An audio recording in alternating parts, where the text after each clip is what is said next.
हाँ बच्चा बोलो, पूछो।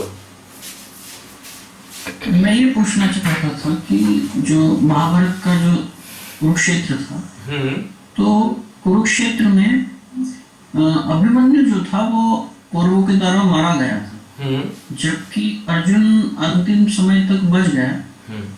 तो क्या कारण था कि अर्जुन तो बच गया लेकिन अभिमन्यु मारा गया? हाँ, अब इसका एक कारण बताता हूँ।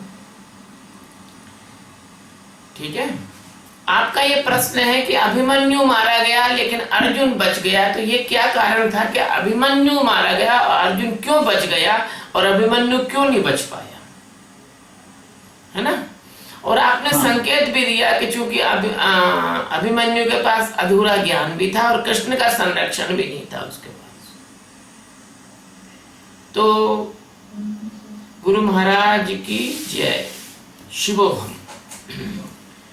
तो बात ऐसी है कि अभी अभी जो अपन ने थोड़ी देर पहले एक सूत्र गुरु गीता का उठाया था कि गुरु के विमुख होत ही होवे अंधकार,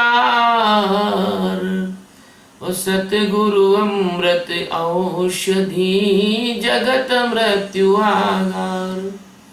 इसी का संपूरक है ये प्रश्न। इसमें क्या है कि अभिमन्यु की कहानी ऐसी है कि अभिमन्यु की जो मां थी उत्तरा, और अर्जुन और अभिमन्यु की मां जो उत्तरा थी, इन दोनों में संवाद हो रहा था। अर्जुन बता रहे थे कि चक्रव्यूह का भेदन कैसे करना चाहिए। एक युद्ध का एक व्यू होता है चक्रव्यूह, उसमें 7 द्वार होते हैं, 7 बलय होते हैं, 7 रिंग होती है, 7 परकोटे होते हैं, 7 प्रकार का सैनिकों का घेरा होता है। पहला घेरा होता है मुख्य जो योद्धा उनका होता है, फिर दूसरा घेरा होता है तो रथ वाले का होता है, फिर तीसरा घेरा घुड़सवार का होता है, चौथा घेरा पैदल सैनिक, ऐसे 7 घेरे होते हैं। तो वो घेरा, एक एक घेरे को तोड़कर, चक्रव्यूह को कैसे तोड़कर दुश्मन को परास्त करना, ये बता रहे थे। और 6 सुनने के बाद 7वें में क्या हुआ कि उत्तरा को नींद आ गई और माँ का चैतन्य का संबंध बच्चे से होता है। जब तक जो है उत्तरा सुन रही थी तो अभिमन्यु पेट में थे, वो भी सुन रहे थे और उनको पेट की बात याद रहती ही है। किन लोगों को याद रहती है? जो बहुत अच्छे जो लोग होते हैं जीवात्मा, उनको रहती है। अब अर्जुन के परिवार में अर्जुन के वीर से कोई गलत भी जीवात्मा तो आएगा नहीं, जिसमें भगवान सच्चिदानंद श्री कृष्ण भगवान का हमेशा वहां आना जाना, मिलना उठना बैठना तो आएगा नहीं। तो 7वां चक्रव्यूह जो है द्वार तोड़ने का, उनको याद, मतलब सुन नहीं पाए। और 7वां जो द्वार होता है वो छल कपट का द्वार होता है। और अभिमन्यु इस तरह मारे गए कि उन्होंने, उस समय अर्जुन को किसी दूसरे मोर्चे पर लड़ने जाना था और इधर चक्रव्यूह का भेदन था। तो चक्रव्यूह का जो भेदन था उसको करने के लिए अभिमन्यु ने जिद की कि मैं करूंगा। और अभिमन्यु बच्चे ही थे, 10-12 साल के थे, ज्यादा उम्र नहीं थी। और उन्होंने लड़ते लड़ते बड़े बड़े योद्धाओं को परास्त करके और 6 द्वार तोड़ दिए। 7वें द्वार पर जब पहुंचे तो उनको दुर्योधन और कर्ण और शकुनी और जो लोग थे उन लोगों ने कहा वाह बच्चे, ताली बजाने लगे, वाह बच्चे, और हथियार फेंक दिए उनने अभिमन्यु के सामने। वाह तुम तो जीत गए, तुम तो गजब के योद्धा हो। तो बच्चा था, उनने सोचा कि ताऊ है, चाचा है, मामा है, ये लोग मेरे को शाबाशी दे रहे हैं, और बाहें फैला दी कि आ जाओ गले लग जाओ। ऐसा दुर्योधन ने उन्हें बुलाया। तो जैसे ही वो आगे को बढ़े अपने हथियार फेंक के, वैसे ही दुर्योधन ने तो उन्हें पकड़ लिया और सबने मिल के उनकी हत्या कर दी। तो इस तरह से क्या होता है कि जो साधक होता है, जो परमात्मा की ओर जाता है, तो वो पहला द्वार तोड़ लेता है। कैसा? कि सदगुरु की खोज में निकल जाता है, सदगुरु को ढूंढता है। दूसरा द्वार तोड़ लेता है, सदगुरु को किसी भी तरह से वो मिल जाता है। तीसरा द्वार तोड़ लेता है, सदगुरु की सेवा करके वो अपने अंदर के शत्रुओं को चुप कराता है, उनको हरा देता है। चौथा द्वार तोड़ता है, साक्षी में प्रवेश कर जाता है। पांचवा द्वार तोड़ता है, निर्विचार घटित हो जाता है। छठा द्वार तोड़ता है, भानावस्था भी हो जाती है। अब भानावस्था होने के बाद उसको गलती से ये भ्रम हो जाता है कि अरे मुझे ज्ञान हो गया। उसका जो अहंकार रूपी मन है उसको शाबाशी देने लग जाता है, वाह यार तू तो बड़ा महान हो गया, तेरे को तो बहुत, तूने तो बड़ी सफलता पा ली, बड़े बड़े ऋषि मुनि नहीं प्राप्त कर सकते वो तूने प्राप्त कर लिया। ऐसे करके उसको फुला देते हैं, फुला के उसको अलम बुद्धि करते हैं। अलम बुद्धि मतलब ज्ञान ना हो और ज्ञान की ऐसी स्वीकृति आ जाए, झूठे ज्ञान की स्वीकृति आ जाए अंदर से, अलम बुद्धि कर देते हैं।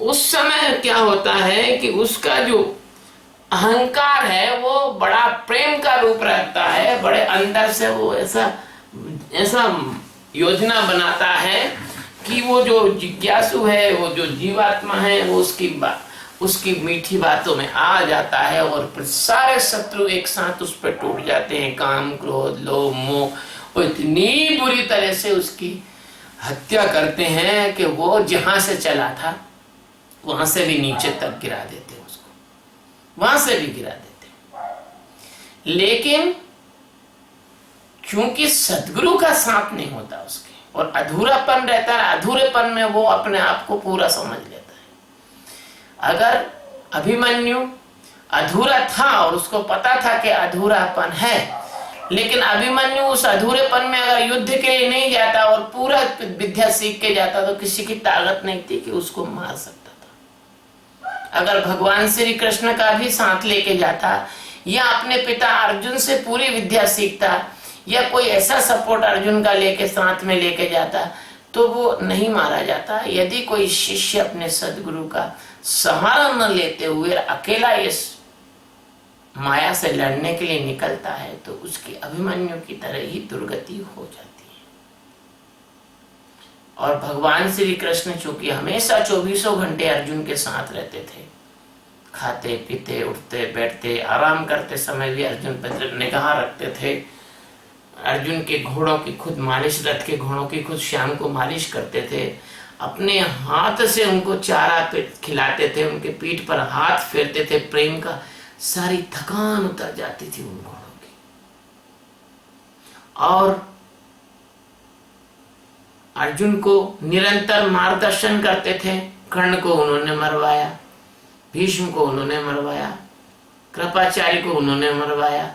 किसको कैसे मारना है यह सदगुरु जानता है। काम को कैसे मारना है, क्रोध को कैसे मारना है, राग को कैसे मारना है, द्वेष को कैसे मारना है, मन को कैसे मारना है, बुद्धि को कैसे मारना है, चित्त को कैसे मारना है। ये सब मर जाएगा तो अहंकार तो अपने आप मर ही जाएगा, क्योंकि जब जिसके सहारे से ये खड़ा है वो ही नहीं रहेगा। तो इसलिए कृष्ण का साथ होने की वजह से और अधूरापन न होने की वजह से अर्जुन को कोई भी शत्रु महाभारत के युद्ध में नहीं मार पाया। ये आपका जीवन भी एक महाभारत है। इसमें कृष्ण जो है वो आपकी आत्मा है भीतर की, और कृष्ण बाहर आपके सद्गुरु हैं, अंदर बाहर दोनों तरह से आपको सहारा दे रहे हैं। अर्जुन आपकी श्रद्धा और जिज्ञासुपना है, आप परमात्मा की ओर जाना चाहते हैं, ये आपका अर्जुन है। भीम आपका संकल्प है कि नहीं हम परमात्मा को प्राप्त करके ही रहेंगे। युधिष्ठिर आपका सत्य के प्रति प्रेम है, चाहे कुछ भी हो जाए सत्य का साथ नहीं छोड़ेंगे। नकुल आपका यह है कि हमारा कोई कुल नहीं है, हम तो केवल परमात्मा के कुल के हैं और परमात्मा ही हमारा सब कुछ है। वही माता है, वही पिता है, वही हमारा गोत्र है, वही हमारी जाति है, वही हमारा संप्रदाय है, वही हमारा धर्म है। और सहदेव आपको सदगुरु के साथ रहने की जो इच्छा है, सदगुरु के साथ जुड़े रहने की जो भाव है, सदगुरु के साथ सहयोग करने का जो भाव है, सतगुरु के लिए तन मन और धन सबसे सहयोग करने का जो दृढ़ भाव है वो सहदेव है। तो ये आपके 5 पांडव हैं अंदर, और एक श्री कृष्ण भगवान जो हैं आपके आत्मा है। और ये आपका अहंकार, ये आपका दंभ, ये आपका कपट, ये शकुनी मामा कपट है।